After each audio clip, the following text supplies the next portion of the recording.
La primera es, te voy a plantear preguntas confusas sobre el pensamiento complejo. Entonces, porque si lo abordaste bien claro, o sea, una cosa es la confusión y otra cosa es la complejidad. La complejidad, dentro de la complejidad se llega a la sofisticación y se alcanza la plenitud, que al final de cuentas eso es lo que estaba diciendo el eslogan de los PowerPoint que tenías, ¿verdad? La educación para una vida plena o integral, claro. Integral. Entonces, eso es lo que se pretende con este tipo de propuestas. Ahora sí, ¿qué es el pensamiento complejo? Pues históricamente el pensamiento complejo lo podemos identificar desde la antigüedad. Edgar Morin fue el primero en proponer la noción de pensamiento complejo, que viene de complexus en latín, que significa tejido, o sea, vinculado interrelacionado. Históricamente, pensadores como Descartes, Augusto Comte, marcaron un antecedente fuerte en la historia. ¿Por qué? Porque ¿cuál fue su contribución esencial? Por ejemplo, Descartes sugiere que para entender una realidad global se necesita concretamente dividir en varias partes. Eso se llama el análisis en secuencias, en pequeñas partes. Y hoy en día, por ejemplo, la obsesión de los físicos al encontrar los átomos, las células más chiquitas, el protón, el quark, etc. ¿Cuál es la idea implícita? Que al encontrar este ladrillo común de toda la realidad, podremos entender por recomposición este mundo, esta complejidad. La idea del pensamiento complejo es que al dividir las cosas, perdemos de su esencia.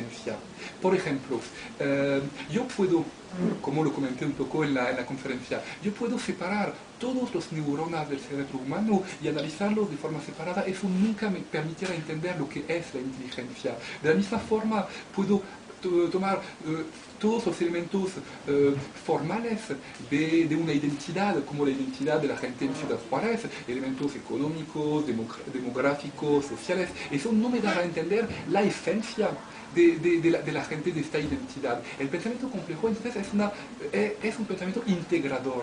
No se trata de rechazar ninguna área del conocimiento y no se trata de hacer como hacía Descartes, tabula rasa del pasado. Se trata de un pensamiento que propone ofrecer pistas a ver cómo relacionar los conocimientos, cómo pensar de forma transversal, cómo ser capaz de referirnos, de usar sociología, economía, filosofía, etc., para converger hacia explicaciones completas y complejas. Por ejemplo, hoy en día, el tema, por ejemplo, de la frontera entre aquí, Ciudad Juárez, Estados Unidos, es un problema que implica elementos económicos, políticos, sociales, y no se puede resumir a ninguna de estas dimensiones.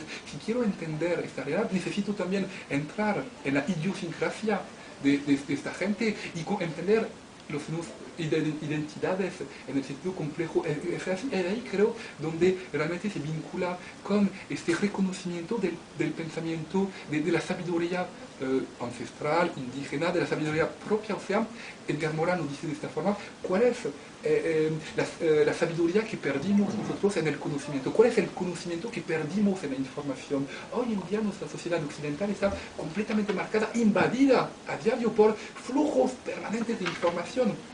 ¿Qué capacidad tenemos para organizar? ¿Qué sentido le conferimos? ¿Cómo nos apropiamos esta información? Creo que en ese sentido lo que se llaman los saberes profanas, por oposición a los saberes expertos, formalizados, científicamente hablando, tienen mucho que enseñarnos.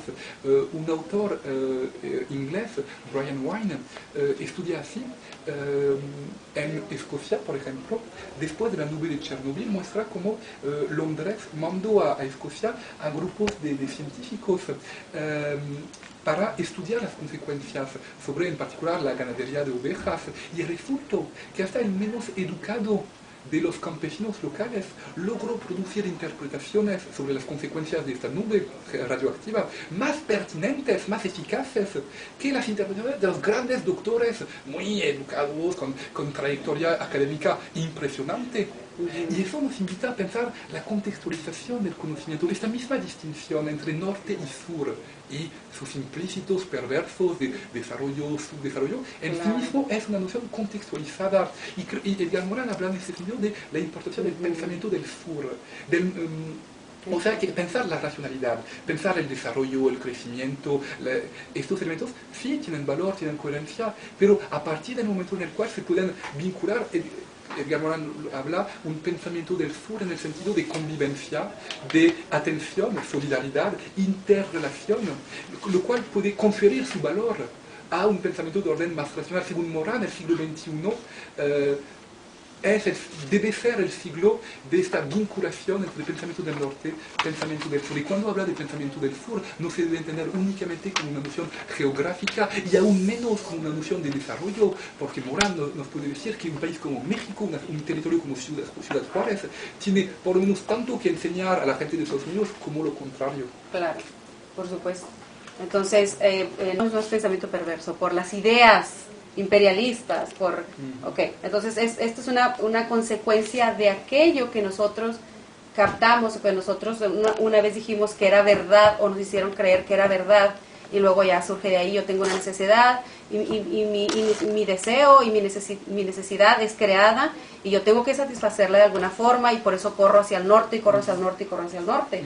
Entonces viene toda la migración. Juárez es un puente nada más, es un lugar donde la gente, su máxima deseo es ingresar al sueño americano, y etcétera, etcétera, y llega